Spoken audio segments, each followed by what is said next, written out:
And then he said Stalin killed, and he gave numbers. 10 million people, I think it was, some huge number of people he killed. Or by implication, Marxism killed, because for him, Marxism and Stalin killing were more or less the same. Real quick question for you. What was Karl Marx's opinion on class warfare? Was he in favor of class warfare, or was he against it? Did he think it was a bad thing? What was Karl Marx's opinion about violence between social classes? Class struggle. Was he for that, or was he against that? Was he someone who was trying to minimize the violence of the working class against the bourgeoisie and the aristocrats? Or was he someone who said it would be good to have more and more of that kind of violence? Real easy question for any Marxist to answer. Let me just ask something. What did Karl Marx say? Marx and Engels together in this case. They co-wrote some of their works, you know. What did Marx and Engels have to say about the French Revolution and the most violent period of the French Revolution, the Great Terror? Did Marx say that that violence was really bad, that should be minimized, that in the future, you know, in the class struggle, that people shouldn't do those bad things that happened in the French Revolution? Was that Karl Marx's analysis of the French Revolution, of the Great Terror? Or did Karl Marx say that in the future the revolution should be more violent? Did Karl Marx criticize the French revolutionaries for trying to stop the Great Terror, from holding back the violence of the Great Terror in the French Revolution? Did Marx say that they should go further, be more violent, be more extreme? Which one was it? And finally, does it count for nothing if a major historical figure like Joseph Stalin, like Lenin, or like Mao Zedong, does it count for nothing in your book if those people are sincerely trying to carry out the precepts and principles of Marxism? If when they draw the dotted line between principle and practice, if they came to these conclusions, does that count for nothing today? So I criticized that. I explained to him, in case he needed it, that Marxism is a bigger, older thing than Mr. Stalin. Indeed, a bigger and older thing than Mr. Stalin. Mr. Stalin was born in 1878, December of 1878. Karl Marx died in 1883. Their lives overlap. Okay. Marxism was not some ancient, difficult to understand doctrine during the lifetime of Joseph Stalin. Now, if I were to say to you that Buddhism in Japan really is very profoundly different from Buddhism as it was taught in India during the lifetime of the Buddha, you have to say, well, there's a gap of more than 2,000 years. 2,000 years. And a gap in terms of the translation of languages that I think I can genuinely say to you in the audience, you cannot imagine. You cannot imagine how profoundly difficult it is to get an idea from the philosophy of ancient India, written in Pali, sometimes translated or adapted into Sanskrit, into a language like Japanese, into modern Japanese or ancient or medieval Japanese. Difficult.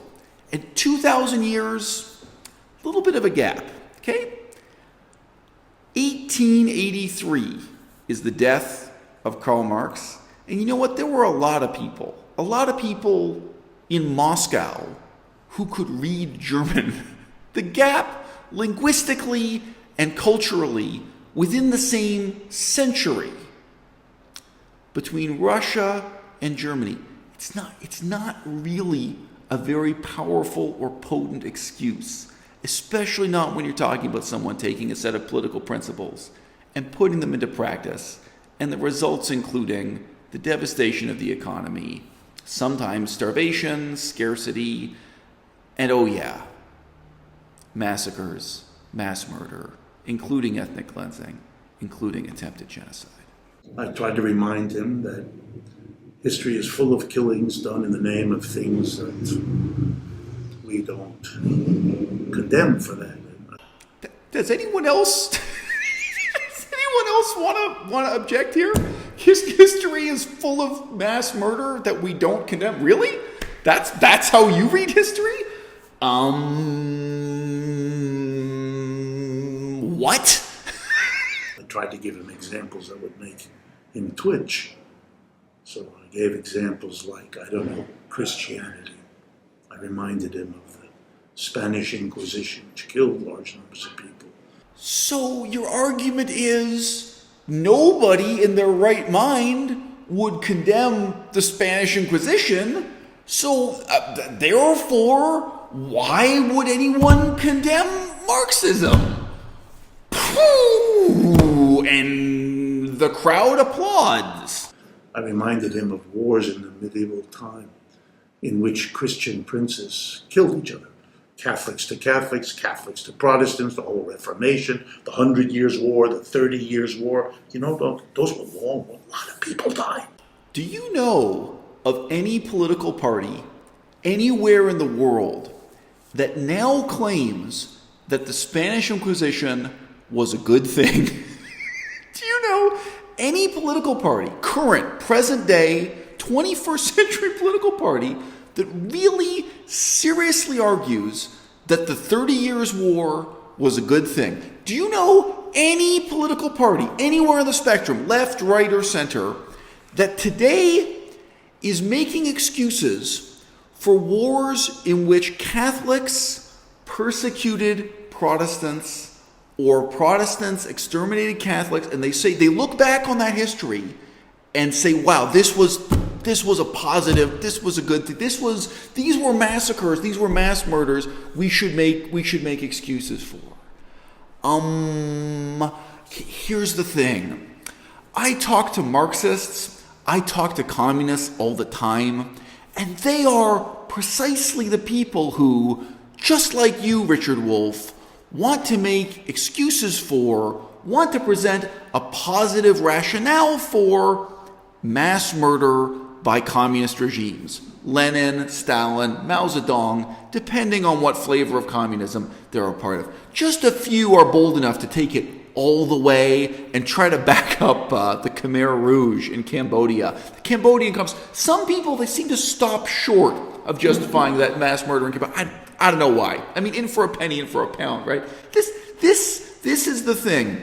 I think if you took a survey of Christians who are alive today, something like 99.9% would look back on the history you're mentioning and say that's regrettable and bad and wrong. And if you ask them, what elements of Christianity are meaningful to you personally? You know, you're going to get some answers like the Sermon on the Mount, be good to your neighbor. You know, there's cherry picking, there are some elements. It's not really going to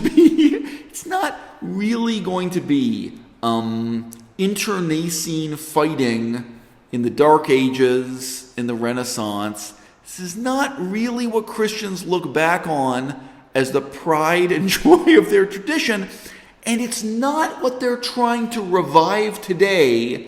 It's not something they're trying to advance as historically inevitable or morally positive, or for the upliftment of humanity, the way that Marxists, doctrinaire Marxists, must defend and propound class warfare, class struggle, and yes, y'all, mass murder. So if you want to tell me that killing large numbers of people in the name, say, of Christianity means you shouldn't be a Christian, why would that be hard to commit to?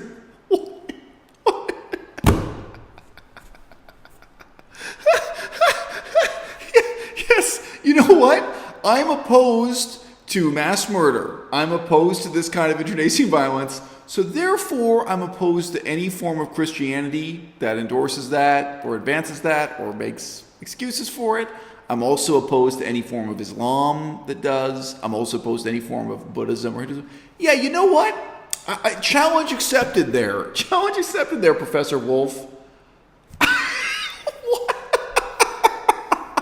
I know you think you caught me in a double bind.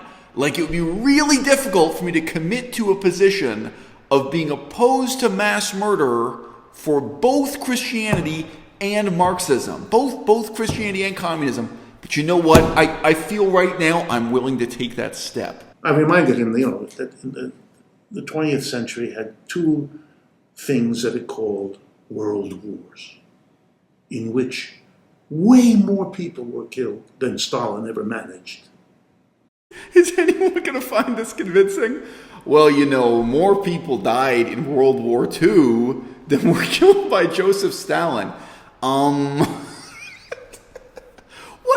if, hypothetically, Joseph Stalin had only killed 1 million people? Would you approve of him then? I wouldn't. I mean, either you think something is wrong and bad in principle, or maybe you think it's good in principle, but unfortunately in practice, it had terrible, unforeseen side effects. In the case of the dictatorship of Joseph Stalin, it's bad both in principle and in practice. But you know what? Let's just pause and think about this excuse being made. Total number of deaths attributable to the dictatorship of Joseph Stalin. Some estimates put that at 15 million. Some estimates put it at 20 million. We're getting into the realm of numbers that are in some ways highly speculative. I don't know, total combat casualties for World War II. I'm looking at 25 million. If you thought it would be really flattering to the dictatorship of Joseph Stalin to compare the number of millions of people he killed or the deaths he's responsible for, his regime is responsible for, to the total number of deaths that Adolf Hitler is responsible for, plus battles taking place all over the world. World War II included Japan. It included some parts of Africa. I mean, it's really not a very fair comparison. But nevertheless, Joseph Stalin looks absolutely terrible in this comparison. It's not flattering in any way. Those were wars among capitalist countries, fighting over colonies, fighting over trade. Do you know any political party anywhere in the world that says it was a good thing that England conquered India?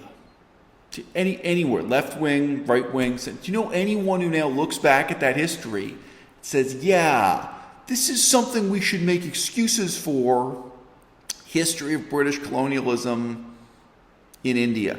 Do you know any political party anywhere in the world really says, that transatlantic slave trade, King Charles V of Spain, the genocide in North America, the enslavement of the native peoples there, and then, slaves in Africa and the boats. Do you know any political party making positive excuses for that, positive rationalization for that? I don't. Not even the crazy right-wing lunatics. Believe it or not, if you look at the manifestos of those guys, the guys who actually are responsible for mass shootings in the last year, that's not their line of reasoning at all, bizarrely. The problem here is, Professor Wolff, that you are a member of a school of thought, you are a member of a political tendency called communism that is still to this day actively rationalizing and glorifying violence by communist regimes and the violence of communist revolutions. That's the issue. It's a little bit different.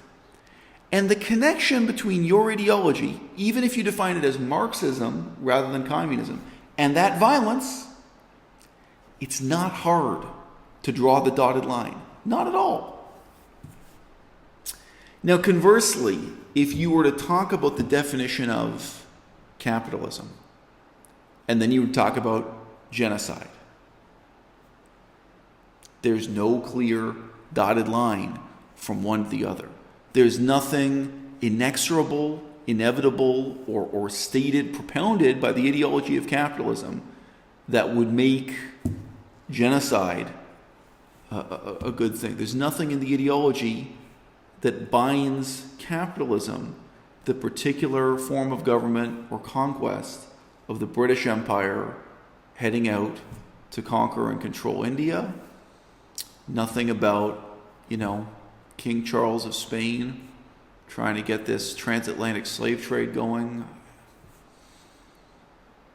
Am I supposed to say, well, see, capitalism kills? I mean, by his logic, this is as good an argument as he has. So what? If we're going to count the dead, I think you're in trouble. I think it's a crazy metric, but you brought it up, so, I went after him.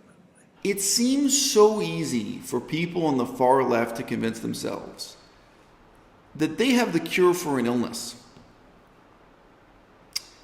And even if they can't quite define for us what the illness is or how the cure is going to work, they assure us that there are these books written by brilliant men more than 100 years ago. And if only we could follow the blueprint set down in those books, we could build this perfect hospital that would cure us, not just individually, but would in a sense purify and transform our society. Some of them will tell you that this blueprint for a perfect hospital has never been tried. It's never really been built in this world. But the truth is, they took this blueprint, they built this hospital in Russia, and it was a disaster. It failed.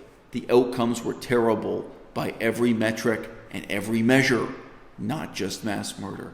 And another group of people, they took this blueprint and they built this hospital in China, and it failed. And millions and millions of people died. But not just that. The society created was terrible in so many ways by every metric and every measure. And another group of people, they took this blueprint and they tried to build this perfect hospital. They were imagining this cure for the sickness they imagined ruined the society they were a part of. And they tried to build it in Yugoslavia, and they tried to build it in Cambodia, and they tried to build it in Laos. They tried to build it in the Czech Republic again and again and again. And you know what? When things fail, they don't always fail in just the same way. In some places, the hospital failed this way, and some places it failed that way. It collapsed a little bit different each time. But how much perspicacity does it really take to look and say, hey guys, the problem, it isn't just the construction workers. It isn't just the execution. If you go back to the plan, if you look at the blueprint, there's something fundamentally wrong here. There's a reason why this ideology and this plan has been linked to mass murder, repression, starvation, again and again and again. And yeah, you know what? Obviously, some of the problems crept into the hospital after it was built. I mean, let's just say the hospital had a rodent infestation. Well, maybe that wasn't in the blueprint. Maybe that wasn't the plan. Maybe there were some forms of corruption that came in afterwards. But what you have to ask yourself at this point in 2019 is, why would you want to be one of the people making excuses for mass murder? I don't know any other theater of political discussion in which it's necessary to move past the stage of saying, hey, this guy is making excuses for mass murder. I don't know any other theater of political debate where it's necessary to move past that and deal with the details of the particular rationale, of the particular excuses. Professor Wolff, shame on you.